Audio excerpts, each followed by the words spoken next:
still has that probe just meandering about as he's going up, looking for, I think, mines maybe. Stork looking for prospective base, seeing if there are any mines up there so he can expand, I think. Well, this is interesting. Stork, I gotta see Stork's base, because either the Fleet Beacon or the Arbiter Tribunal is down at this point. And I haven't really seen the Templar Archives, so I'd say Fleet Beacon. Oh man, so Stork has some pylon walls at his natural expansion, but he's moving out with his entire army. So if this little attack fails, he's going to lose a lot to Vulture harassment, I think. And yes, Stork knows that. He wants to get rid of those pesky vultures in the middle. So he's going to go walk up the wings of the plane on the map and take out those vultures. Uh-oh, Stork dropping his Reaver. He thought it was safe to drop his Reaver on the high ground, but ran right into a mine. A bit unlucky, but he still has 2 Reavers on the high ground. That's going to give him a lot of range and going to keep C from moving out and getting his third base even longer.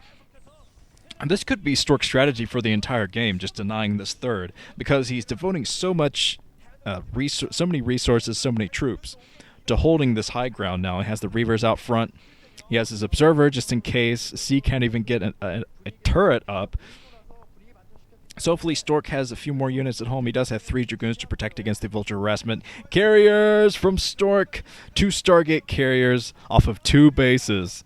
Still hasn't taken that third down at the 5 o'clock. I think that is just for insurance. If he can't delay this third, he's going to say, well, okay, I'll plop down my third down at the 5 o'clock position just because it's so hard to get rid of for a Terran player. But C is slowly inching his way forward. He already built the CC, and he's floating over his command center to the prospective new base. How long can Stork hold this off? He's doing his best to delay that third just so he can get his carriers out, I think, because once C has his third base up, it's going to make it much, much easier to throw down additional factories and get a lot of Goliaths pumping. I have a feeling that C did scout that build because I see the first Goliath coming out already from him. Here comes C with the siege tanks, killing quite a few Dragoons, handful of Dragoons at the front. So Stork, I think he's got to back off and maybe come in with some reinforcements later. Oh, Scarabs on the tanks, taking that other tank down to very low health. This is the kind of play I love from Stork. He doesn't really focus much on Zealots. Of course, he has some Zealots for Zealot bombs, but he's a heavily Dragoon-focused player. And with this kind of build, he's going to use his minerals that players would normally use for Zealots and devote those to Interceptors, because he's going to need all the minerals he can off of these 2 bases to support his Interceptor count. Especially if C has the amount of Goliaths out to deal with that soon, which I'm sure he will. I'm sure he scouted that. It was wide open inside of the main. So I'm sure he scanned the main, saw the Fleet Beacon, and he's going to know what's up.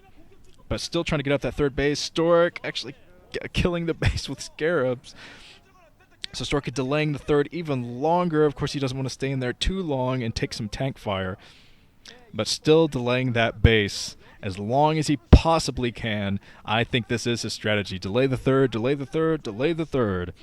Doing a good job of doing it right now, but oh man, see, running into troops in the middle of the map, going for some harassment. And Stork has actually put up his base up at the 1 o'clock position, has a base coming up at the 1 o'clock instead of the 5 o'clock. That probe down there at the 5 o'clock still not doing anything, most likely because it was scouted by the engineering bay. So he's going to know, well, see, he knows about that. Yeah, he has a drop ship out. He'll be able to deal with that if I throw it down. So might as well expand to a place I can protect. It would be very difficult to protect that 5 o'clock base. Here's the first-person perspective of C. He has scouted the Fleet Beacon. You can see it on his mini-map. He knows about that. A very quick reaction from him, getting Goliaths out as soon as he can. Big grouping of Goliaths out in the middle of the map. And this is going to be the big test for C, because Stork already established his third base, and he's in a good position to establish his fourth once he gets rid of that pesky engineering bay that is floated down. And now Stork revealing his carriers, but at the same time, yeah, carrier micro works. You have to have all your interceptors out and be in constant movement after you attack. Usually a Protoss player will do this to his own building just to get all the interceptors out and then move out. But luckily, C has provided Stork with a free building to destroy, so he can move on and have all of his interceptors trailing behind the carriers.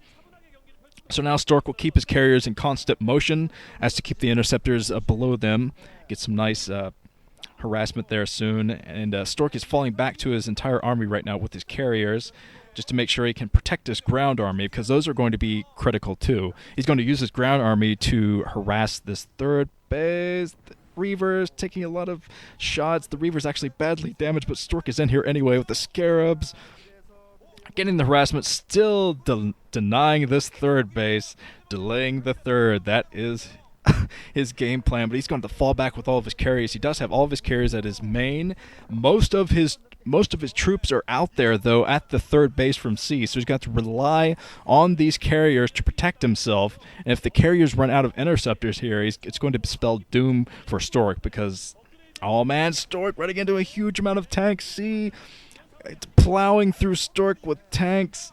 Oh man, Stork, at least he delayed the mining there even longer, but still lost way more troops than I think he wanted to. But he's doing a good job of defending at the moment. Yeah, very good job using his carriers for defense. Since he has 3 or 4 carriers, I think 4 at this point, out in the map, that's a very, very strong carrier fleet. And at some point, I think Protoss players, the amount of carriers they have can just overwhelm a Terran, no matter how many Goliaths they have in the field. But see, very smart harassment from him. Looks like Stork hasn't even noticed that yet. He's doing so much else out in the map. He's losing all of his probes at that third base. So Stork, seeing that, he is taking his 5 o'clock finally, going to plop that down at the 5 o'clock position. But Stork using his Reavers once again and his ground army to fight back C at this third base. That's going to make it so difficult for C to support any additional factories. I mean, C at this point needs about 3 or 4 more factories to fight back the carriers. So I think that Stork has given this game a lot of thought. Even though he lost pretty much his entire economy at the 1 o'clock, he still has enough to support interceptors. And as you can see, he doesn't have hardly any Zealots out there. Loses the shuttle with Reavers in it. I think 2 Reavers in that shuttle, so that's a pretty big loss. But looks like Stork is trying to make up for that loss right now by sneaking right into the main with these carriers. Has, I think, 5 or 6 carriers inside the main right now, all with interceptors. And there's not that many turrets. At this stage in the game, you'd think a Terran player would have a wall of turrets inside their main. That's about the only way you can fight back this build anyway. But C has decided to devote all of his minerals to units, moving up the map right now. Let's see if he can be more decisive than Fantasy was, just going back and forth, not really accomplishing anything. Because if C devotes himself to an attack and takes out the 1 o'clock base, finally takes that out, he'll put himself in a much better position, even if he loses all of his Goliaths out in the field, which I'm sure he's scared of right now. That is his big fear at the moment, losing all of his Goliaths, because he's been harassed so much, it's going to be difficult to replenish those. Let's see, focus firing on the carriers, trying to go past the interceptors and take out the carriers as best he can. Stork smartly keeping his ground army away from this because the tanks are in there. And C losing all of his Goliaths is exactly what he was afraid of, running back to the base now to reinforcement Goliaths. And C, he was harassed for so long, he cannot keep up the Goliath count needed to fight back this kind of carrier army. So at this point, looking good that Stork's going to win this game. He's just got to keep the Goliath count low, which is what he's doing at the moment.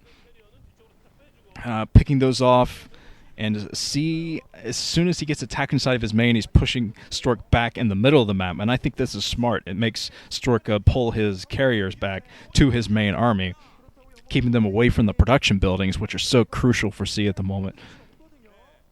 So, all right, C, I'm sure he knows about the 5 o'clock now that Stork is finally taken, but he's got to do something about that soon. Here comes Stork, huge amount of carriers, lot of carriers for Stork. Oh, this is not looking good for C now, losing all of his freaking Goliaths, and now the ground army coming into play for Stork. So Stork, I think, has grouped up an overwhelming number of both ground troops and his carrier fleet. Oh god, look at this. I saw only 1 Goliath. Now, C finally dropping the 5 o'clock position, but running right into a carrier. Carrier has arrived. C says, yeah, whatever. So C losing all of his Goliaths, and this is why carriers are evil. GG from C. You can tell he's cursing Stork out a bit. But hey, Stork, if you got a build that works, go with it. That's basically the same thing he used against Fantasy with a few tweaks, denying that third as long as he did. Pretty brilliant. Well, alright. Stork up 1, and let's move on to the next matchup.